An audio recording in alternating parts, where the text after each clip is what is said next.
Bismillahirrahmanirrahim. Saya Dimas. Di sini saya akan menjelaskan tentang daur hidup dengan metamorfosis. Nah, seperti yang sudah saya jelaskan sebelumnya, teman-teman, bahwa maksud dari daur hidup dengan metamorfosis ini adalah di mana pada fase hewan tersebut masih muda dengan fase hewan itu udah dewasa memiliki perubahan bentuk. Nah, berarti dapat dituliskan di sini metamorfosis pada fase anak-anak, hewan itu masih muda, dengan fase hewan tersebut sudah dewasa, itu mengalami perubahan bentuk sehingga bentuknya berbeda. Nah, di sini metamorfosis itu dibagi menjadi dua, yaitu metamorfosis sempurna dengan metamorfosis tidak sempurna. Nah, pertanyaannya adalah, maksud dari metamorfosis sempurna dan tidak sempurna itu seperti apa, Kak? Nah, maksudnya adalah metamorfosis sempurna itu adalah di mana bentuk hewan yang masih anak-anak dengan hewan yang sudah dewasa pada metamorfosis sempurna memiliki bentuk yang sangat berbeda.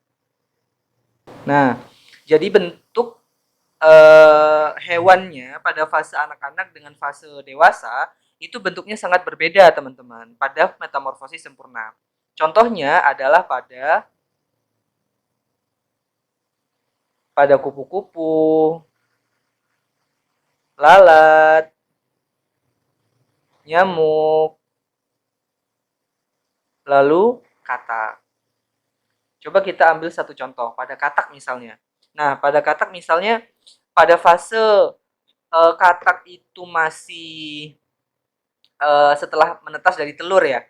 Nah, itu kan katak itu hidupnya di air dalam bentuk berudu gitu kan. Lalu pada tahap katak itu sudah dewasa, katak itu hidupnya di mana? Di darat ya kan. Udah bisa melompat-lompat, udah tidak bisa berenang. Nah, itu maksudnya. Fase ketika anak-anak sangat berbeda dengan bentuk pada fase dewasanya. Nah, itu adalah metamorfosis sempurna. Nah, berbeda halnya dengan metamorfosis tidak sempurna. Pada metamorfosis tidak sempurna ini, bentuk pada fase anak-anaknya dengan bentuk pada fase dewasa, itu bentuknya tidak terlalu berbeda. Bentuknya tidak terlalu beda. Contohnya apa? Contohnya pada kecoa, belalang, ya. Nah, itu adalah contoh dari metamorfosis tidak sempurna yang dialami oleh kecoa dan belalang. Nah, itu teman-teman penjelasan terkait daur hidup hewan dengan metamorfosis. Terima kasih.